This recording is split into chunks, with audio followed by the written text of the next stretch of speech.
Hello everyone, today in this video we will discuss how to fix voicemail notification not working on Narzo 100 Lite.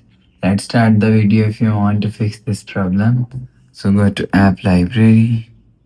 Here click on settings app. Now in setting, scroll down and click on sound and vibration. After click on sound and vibration, click on do not disturb. After you click on do not disturb, if you want to fix this problem, so turn off do not disturb. After turn off do not disturb, go back to home screen.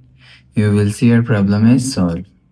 But if it not solved, if you want to fix this problem, restart device. Just click and hold side power button and you will see swipe up.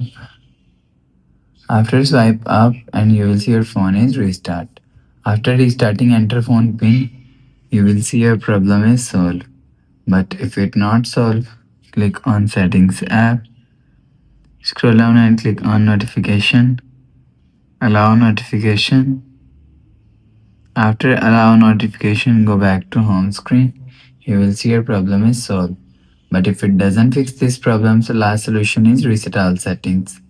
Click on settings app, scroll down to end, click on system and update. Click on backup and reset. Reset phone, click on reset all settings. Enter phone pin and click on reset. After you click on reset, go back to home screen. You will see your problem is solved. So that's how you can fix voicemail notification not working on Narzo 100 Lite. If you like the video, please subscribe. Thanks for watching.